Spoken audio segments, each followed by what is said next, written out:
تاریخ مکۃ المکرمہ میں ہے سیدنا عمر فاروق رضی اللہ تعالیٰ عنہ ایمان لانے سے پہلے بالکل نوجوانی کی کیفیت تھی. قافلے کے ساتھ ملک شام کا سفر کیا، بیت المقدس بھی گئے. قافلے اکٹھے چلتے تھے، ایک جگہ قافلے سے بچھڑ گئے تو فلسطین میں مسجد اقصیٰ کے ساتھ یوں ٹیک لگا کر حضرت عمر بیٹھے ہیں، ٹیک لگائی ہوئی ہے اور اپنے قافلے کی تلاش میں ہے کہ وہ اپنا قافلہ نہیں مل رہا، تجارتی قافلہ. اسی اثناء میں ایک نوجوان آتا ہے، حضرت عمر کے سامنے یوں ٹھہرتا ہے. اس کے ساتھ بھی ایک دو بندے ہیں، وہ یوں تھوڑا نظارہ دیتا ہے، یوں نقش نین کو دیکھتا ہے، غور کر کے پوچھتا ہے آپ خطاب کے بیٹے عمر ہیں؟ حیران ہو گئے. میں مکہ مکرمہ کا باسی، بنو عدی کا نوجوان، اور یہ اتنے دور مسجد اقصیٰ، فلسطین، بیت المقدس، جہاں تہذیب و تمدن اور ثقافت بھی بدل جاتی ہے ایک دوسرے ملک میں جا کر. کہا جی ہاں، میری مہمانی قبول کرو گے؟ بھائی آپ کیا مہمانی کی بات کر رہے ہیں، میں اپنی پریشانی میں بیٹھا ہوں. کیا پریشانی ہے آپ کو؟ میرا قافلہ مجھ سے بچھڑ گیا ہے، میں اپنے قافلے سے دور ہو چکا ہوں، میں نے اپنے قافلے کے پاس پہنچنا ہے. کون سا قافلہ تھا آپ کا؟ نشانیاں دی. کہا جی ہاں، وہ قافلہ تو نکل چکا ہے، میں اسے دیکھ چکا ہوں. تو کہا بس یہ مہمانی کر لے، مجھے اس قافلے تک پہنچا دے. کہا میرے پاس ابلک نسل کا بہترین تیز ترین سری گھوڑا ہے، تمہیں اس گھوڑے پہ بٹھا کے چھوڑا ہوں گا، لیکن شرط ہے میری دعوت قبول کرو گے. ٹھیک ہے بھائی، اب تیری دعوت ہی قبول کرنی ہے تو ٹھیک، چلیں گا. چلو گھر پہنچے ہیں، دعوت ہو گئی ہے، کھانا کھلا لیا.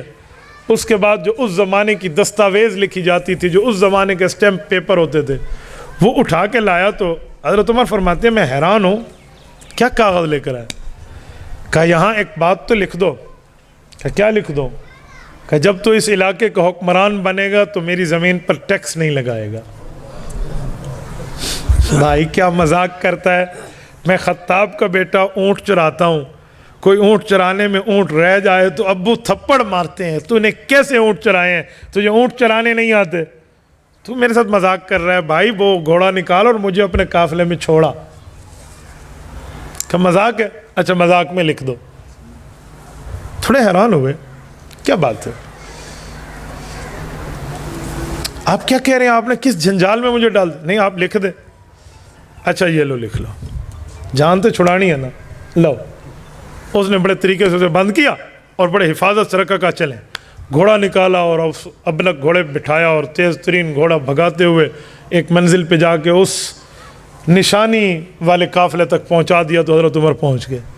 بات آئی اور گئی ہو گئی. وقت گزرتا گیا گزرتا گیا گزرتا گیا. اعلان نبوت ہوا ہے. حضرت عمر دشمن رسول اول درجے کے شروع میں بنے ہیں. پھر سر لینے کے لیے سب نے انہیں بہادر بنایا، خود کو بزدل بنایا. ہم سے کچھ نہیں ہوتا، تجھ سے سب کچھ ہوتا ہے، تو جا. یعنی خود نو ہجڑا منے ہیں نا سارے نے، تو ہی جا نا. ابو جہل اینڈ کمپنی نے ہم نہیں چل سکتے، آپ جاؤ. رب نے منوایا کہ تم میں ان جیسا کوئی نہیں ہے. تو یہ سر لینے گئے ہیں، اصل سر دے کر آئے ہیں. معاملہ کچھ اور ہے. ایمان لے آئے ہیں، معاملہ چل پڑا ہے، حتیٰ کہ ہجرت ہوئی ہے، مدینہ منورہ پہنچ آئے ہیں. بات حاشیہ ذہن سے بھی نکل چکی ہے. رسول اللہ دنیا سے رخصت ہوتے ہیں، حضرت ابو بکر امیر المؤمنین بنتے ہیں. حضرت ابو بکر کے بعد حضرت عمر امیر المؤمنین بنتے ہیں. 22 لاکھ مربع میل پہ اسلامی پرچم لہرا رہا ہے، لیکن بیت المقدس کا فتح ہونا بھی باقی ہے. بیت المقدس فوجیں پہنچی ہیں. جنگ کے بجائے وہاں کی پادریوں نے کہا کہ اگر لڑائی کے بجائے امن میں ہم ایک دوسرے کو کچھ سمجھا لیں. کہا جی بہت اچھا، ہم تو لڑائی سے پہلے کی بات سمجھنے اور سمجھانے کی بات کرتے ہیں.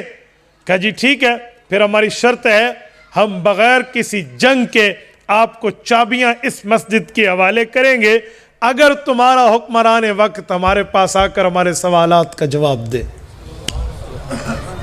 کہا بہت زیادہ. کہا جی بالاسرار. کہا اچھا میں مدینہ منورہ لکھ کر بھیجتا ہوں. وقتی طور پہ جنگ بندی ہو گئی. وہاں کے کمانڈر ان چیف نے لکھ بھیجا ہے. حضرت عمر فاروق رضی اللہ عنہ کے پاس آئی ہے بات.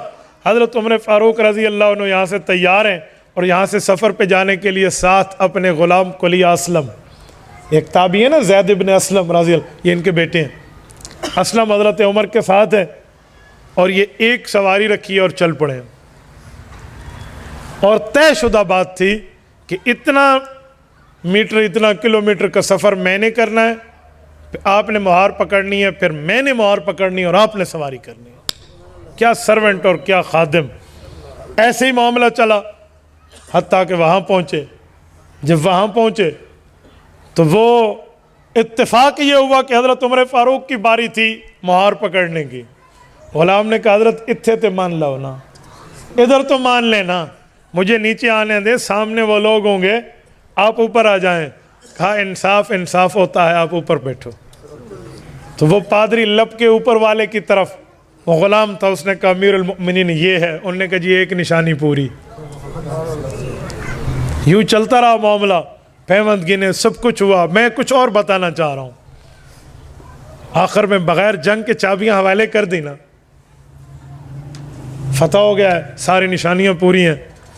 حضرت عمر رضی اللہ تعالی عنہ اس جگہ بیٹھ کر سوچ رہے تھے یہاں پہلے بھی کئی بار آیا ہوں، اور اسی دیوار سے اتفاقاً ٹیک لگائی ہوئی ہے جہاں کے زمانے یہ واقعہ پیش آیا تھا۔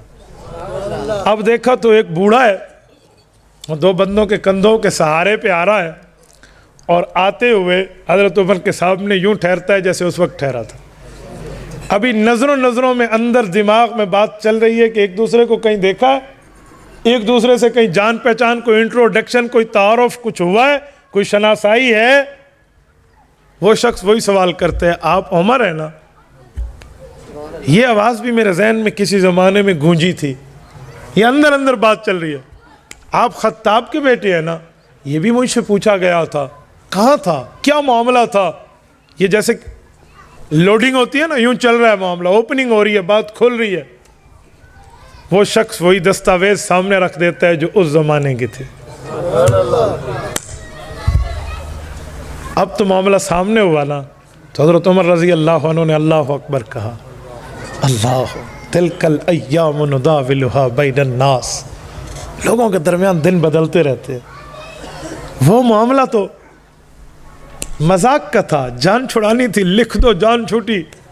اب تو عمر کا انصاف چلے گا، جس کے ایک کوڑے پہ مدینے کی زمین کا زلزلہ رکتا ہے، یہ نا انصافی کرے گا؟ اور جس کی آواز ساریہ بن زنیم رضی اللہ عنہ تک حوالے جاتی ہے، جس کے ایک خط پہ دریائے نیل چلتا ہے اور قیامت تک چلتا رہے گا، جس کی چادر کے ڈر سے ہررا کی آنکھ بجھ جاتی ہے، یہاں نا انصافی کا تصور۔ اب وہ کہہ رہے وعدہ پورا کریں۔ صحابہ کی شورا میں بات رکھی گئی کہ امیر المؤمنین وعدہ کو وفا کیا جائے۔ فیصلہ ہوا، ادھر وعدے کی وفا کی بات ہوئی ہے، اور ادھر بوڑھا جیسے انتظار میں ہو، کہا جی مجھے کلمہ پڑھا لیں، اور یہ ساری زمین جو آپ نے میرے لیے معاف کی ہے نا، یہ اسلام کے حوالے کر رہا ہوں۔ بوڑھے میاں معاملہ کیا تھا؟ کیسے کہا تو نے؟ کیا معاملہ؟ اس نے کہا میں نے انجیل اور تورات کو پڑھا ہوا تھا، تورات و انجیل میں رب نے بتایا جو آخری نبی آئیں گے وہ ایسے ہوں گے اور ان کے ساتھی ایسے ایسے ہوں گے۔ تو وہاں سے پڑھ چکا، اچانک یہاں سے گزرا، اپنے کام پہ، جوانی کی زندگی تھی، آپ کو دیکھا تو حیران ہو گیا کہ جو شکلیں میں نے کتابوں میں پڑھی ہے وہ یہاں نظر آ رہی ہیں۔ تو وہ لکھوا لیا آپ سے، تو آج میں نے دیکھ لیا، آپ کا انصاف بھی دیکھ لیا۔ اسی لیے جو ہمارے پیغمبر ہم سے اپنی کتابوں میں وعدے کر گئے ہیں، آج اب ان پہ عمل پیرا ہو رہے ہیں۔